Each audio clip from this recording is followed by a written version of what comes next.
Halo, kembali lagi ke channel gue Renardo Suryandaru. Di video kali ini gue mau ulas terkait dengan angka inflasi Amerika yang sudah 3 bulan berturut-turut berada di kisaran 8%. Apa maknanya tingkat inflasi ini bagi perekonomian Amerika dan apa implikasinya bagi Indonesia? Data inflasi Amerika terbaru yang dirilis oleh US Bureau of Labor Statistics pada Jumat kemarin mencatat kalau inflasi di Amerika Serikat mencapai 8,6% secara year on year pada Mei 2022. Hal ini membuat negara Amerika telah mengalami inflasi di atas 8% selama 3 bulan beruntun sejak Maret 2022. Angka inflasi Mei 2022 ini lebih tinggi daripada ekspektasi pasar yaitu 8,3%. Sama seperti 2 bulan sebelumnya, inflasi di Amerika pada Mei 2022 didorong oleh kenaikan harga energi dan bahan makanan. Adanya inflasi ini merupakan sinyal bahwa terjadi kenaikan harga barang dan jasa secara keseluruhan di dalam perekonomian Amerika. Hal ini nyatanya juga memberikan sentimen negatif di dalam pasar keuangan. Indeks Dow Jones ditutup melemah 2,73% pada Jumat 10 Juni 2022 ketika berita inflasi baru saja rilis. Sementara indeks Nasdaq dan S&P 500 masing-masing turun 3,52% dan 2,91% di hari yang sama. Market cryptocurrency juga tidak ikut ketinggalan, amblas imbas dari adanya kenaikan nilai inflasi Amerika. Pertanyaannya, kenapa kok angka inflasi membuat pasar keuangan memiliki performance yang kurang baik? Hal ini disebabkan karena beberapa alasan. Yang pertama, adanya inflasi membuat investor membutuhkan uang lebih untuk mendanai operasional bisnis. Akibatnya, investor beramai-ramai menjual kepemilikan asetnya di pasar keuangan untuk dapat ditukar dengan uang cash.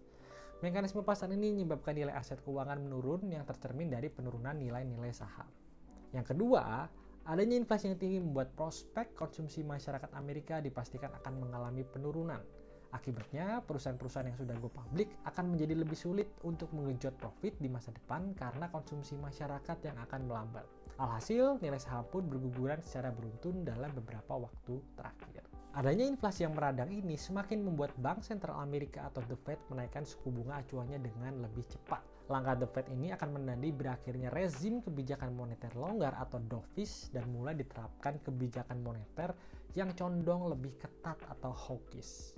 Di periode pandemi, kita bisa melihat kalau suku bunga acuan The Fed berada di kisaran 0%, yang artinya secara teori, Bank Sentral Amerika berusaha untuk menggenjot perekonomian karena permintaan yang sangat rendah di pasar saat itu. Di era post-pandemik, adanya inflasi menyebabkan suku bunga acuan The Fed meningkat untuk mengerem laju inflasi karena kondisi demand yang naik lebih cepat ketimbang supply. Tapi di sini perlu dilihat lebih detail kalau sebenarnya memang inflasi yang ada di US disebabkan oleh permasalahan supply shock. Jadi selama supply perekonomian belum pulih, maka inflasi akan tetap menghantui perekonomian Amerika. Di sisi lain, adanya kenaikan harga barang dan jasa tersebut secara langsung akan membuat konsumsi masyarakat Amerika berkurang. Tentu saja ini akan membuat pertumbuhan ekonomi melemah. Jika pertumbuhan ekonomi Amerika di kuartal kedua benar-benar tercatat negatif atau melanjutkan catatan pertumbuhan negatif dari periode sebelumnya, maka bisa dibilang ekonomi Amerika akan memasuki fase stagflasi. Stagflasi atau gabungan dari kata stagnan dan inflasi adalah kondisi di mana ekonomi tidak bertumbuh dan di saat yang sama terjadi inflasi.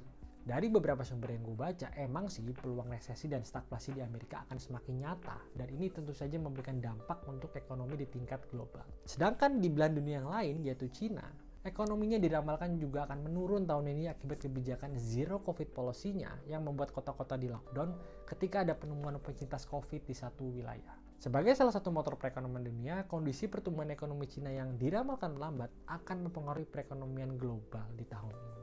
Balik ke soal inflasi yang tinggi di Amerika Serikat, lalu apa dampaknya bagi perekonomian Indonesia?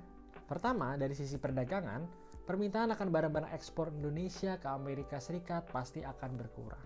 Amerika sendiri menempati peringkat kedua sebagai negara tujuan ekspor non-migas bagi Indonesia. Bisa jadi sektor usaha yang mengandalkan pasar Amerika akan terdampak. Kedua, dari sisi keuangan. Adanya kenaikan suku bunga The Fed secara langsung akan meningkatkan cost of funds di tingkat global. Untuk kasus Indonesia, efek naiknya suku bunga The Fed akan ditransmisikan melalui nilai tukar.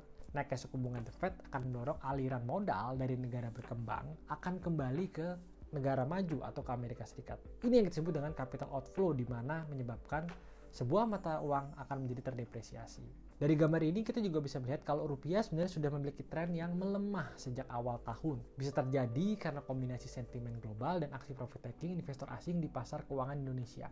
Jika rupiah semakin terdepresiasi, tentu saja kondisi ini akan semakin membebani pemerintah dan korporasi yang berhutang dengan denominasi falas karena mereka harus membayar dengan harga lebih mahal. Melemahnya mata uang rupiah juga akan membuat harga barang impor menjadi lebih mahal dan dapat menyumbang kenaikan inflasi di dalam negeri. Well, kalau menurut gue, masalah perekonomian di Indonesia akan menjadi lebih berat karena adanya normalisasi kebijakan moneter di Amerika karena inflasi yang meradang. Di sisi lain, Bank Indonesia sepertinya sudah ancang-ancang untuk meningkatkan suku bunga acuannya. Apalagi kalau di bulan-bulan ke depan ternyata pemerintah sudah mulai mengurangi subsidi energi seperti bensin dan minyak. Hal ini pasti akan mengkerek inflasi Indonesia.